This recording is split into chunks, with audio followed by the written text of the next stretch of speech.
సంపూర్ణ రామాయణం సులభ శైలిలో. కౌసల్య మందిరంలో దశరథుడు పాన్పు మీద పడుకొని ఉన్నాడు. ఆ మహారాజు ముఖం కళావిహీనమై దుఃఖానికి ఆలవాలమై ఉంది. పాదాల దగ్గరగా కౌసల్య సుమిత్రలు నిల్చొని దైనదృష్టులతో భర్త వైపే చూస్తున్నారు. కులగురువైన వశిష్ఠ మహర్షి, మంత్రులు పాన్పు ప్రక్కన నిలుచొని ఉన్నారు. ఆ సమయంలో రాముడు కాషాయ వస్త్రాలు ధరించి మెడలో రుద్రాక్ష మాలికలు వేలాడుతుండగా వీపున అమ్ముల పొదిని, చేతిలో కోదండాన్ని ధరించి అక్కడికి వచ్చాడు. రాముని వెనక అదే వేషంలో లక్ష్మణుడు, వారిద్దరి వెనకాల మునిపత్ని వేషంలో సీత వచ్చారు. ఆ నాయనా, ఏమిటి తాపస వేషం? ఇంతలోనే నీకు ఈ వార్త ఎవరు అందజేశారు తండ్రి? నేను మాట తప్పి నరకం అనుభవించడానికే నిశ్చయించుకుని ఉన్నాను. నీ ఈ నిర్ణయం మరల్చుకో అన్నాడు దశరథుడు పాన్పు మీద నుండి లేచి నిలబడుతూ. తండ్రి, సర్వధర్మాలు తెలిసిన మీరు తరతరాల ఇక్ష్వాకు వంశానికి వారి ప్రతిష్టలను మెరుగుపరచగల ధర్మాన్ని అవలంబించాలి. మీరు నా పినతల్లికి ఇచ్చిన వరాలను మీ కుమారునిగా పాలించడం నా ధర్మం.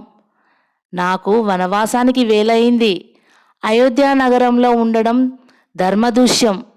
ఆశీర్వదించండి అని రాముడు తండ్రి పాదాలను చేతులతో స్పృశిస్తూ కళ్ళకు అద్దుకున్నాడు. రాముని వంక నిర్నిమేష నేత్రాలతో చూస్తూ దశరథుడు శిలాకృతి వహించాడు. ఆ తర్వాత సీత కూడా దశరథునికి నమస్కరించింది. అమ్మా, మరి నాకు సెలవు ఇప్పించండి అన్నాడు రాముడు కౌసల్య పాదాలకు ప్రణమిల్లుతూ. సీత కూడా కౌసల్య పాదపద్మాలకు నమస్కరించింది. తరువాత సీతారాములు సుమిత్రాదేవికి ప్రణామం చేశారు. వశిష్ఠునికి వందనం చేశారు. కౌసల్య సుమిత్రలు కళ్ళల్లో వరదలై పొంగులు పారబోతున్న దుఃఖాశ్రువులను అలాగే నిలుపుకొని నిల్చుండిపోయారు.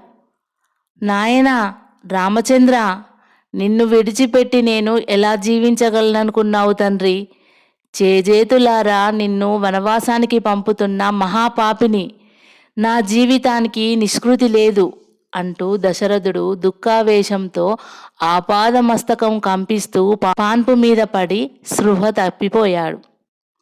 కుమారా రామచంద్ర అంటూ ఏదో చెప్పబోతున్న తల్లిని స్నిగ్ధ గంభీర దృష్టిలతో చూస్తూ రాముడు, అమ్మా, నా ధర్మనిష్టకు భంగం కలిగించడానికి ప్రయత్నించవద్దు. నాన్నగారిని జాగ్రత్తగా చూసుకోండి అని వెనుదిరిగాడు. లక్ష్మణ, ఇక్కడ ఆలస్యం చేస్తే మమకార బంధాలు మనల్ని కదలనివ్వవు.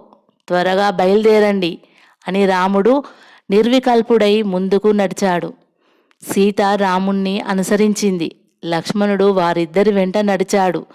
రాజభవనం ముందు రథాన్ని నిలువరించుకొని ఉన్న సుమంతుడు కళ్ళు ఒత్తుకుంటూ అశ్వాల వైపు తిరిగి పగ్గాలను సవరించుకున్నాడు. రాముడు సీతాలక్ష్మణులతో వనవాసం వెళ్ళిపోతున్నాడన్న వార్త దావాగ్నిలా అయోధ్య నగరం అంతటా ప్రాకిపోయింది. పౌరులందరూ దుఃఖిస్తూ రాజమందిరం ముందరికి వచ్చారు. రాముడు వాళ్ళందరికీ చేతితోటే వీడుకోలు చెప్పి సీతా లక్ష్మణులతో కలిసి రథాన్ని అధిరోహించాడు. రథం ముందుకు కదిలిపోయింది. దారి పొడుగునా పౌరులు కన్నీళ్లతోనే వీడుకోలు ఇచ్చారు. రథం రాజవీధిని అధిగమించి కోట ముఖద్వారాన్ని దాటి ముందుకు సాగిపోయింది.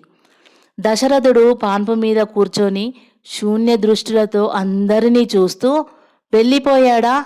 నా తండ్రి నన్ను విడిచి వెళ్ళిపోయాడా? ఇక నేను కూడా వెళ్ళిపోయే కాలం ఆసన్నమైంది అన్నాడు నిర్లిప్తతతో. మహారాజా, ఇప్పటికే అందరూ దుఃఖంతో క్రాగిపోతున్నారు. మీ మాటలు మరింత బాధిస్తున్నాయి. కొంచెం శాంతించి విశ్రాంతి తీసుకోండి ప్రభు అన్నాడు ఓ మంత్రి. తీసుకుంటాను మంత్రి, శాశ్వతమైన విశ్రాంతి తీసుకోబోతున్నాను. అందుకే నాకు ఈ పుత్రశోకం ఏర్పడింది. ముని ఇచ్చిన శాపం నన్ను అప్పుడే దహించడం ప్రారంభించింది. ఇక నాకు ఒకే శాంతి అన్నాడు దశరథుడు. ప్రభు, ఏమిటి ఆ అమంగళ వాక్కులు అంది కౌసల్య దుఃఖంతో. అమంగళమైన ఆవేదన కారణమైన యథార్థం దేవి. ఇక నేను ఎంతోసేపు జీవించను. ఈలోగా నాకు సంక్రమించిన శాప వృత్తాంతాన్ని వివరిస్తాను వినండి అంటూ దశరథుడు క్షీణ కంఠస్వరంతో ఇలా చెప్పడం ప్రారంభించాడు.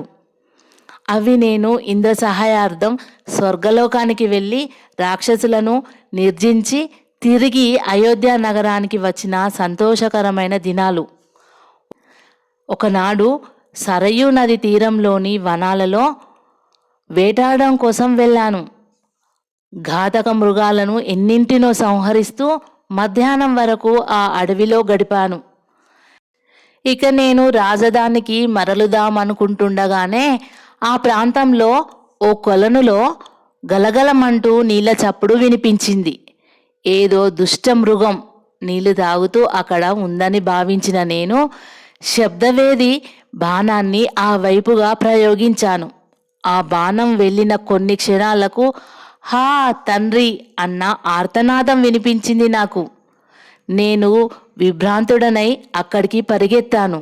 ఒక ముని కుమారుడు నా శరాఘాతంతో విలవిల తన్నుకుంటూ కొన ఊపిరితో ఆ కొలను గట్టున పడి మూలుగుతున్నాడు. ఆ తాపస యువకుని ప్రక్కన కింద పడి బద్దలైపోయిన మట్టి కడవ ముక్కలు నాకు కనిపించాయి.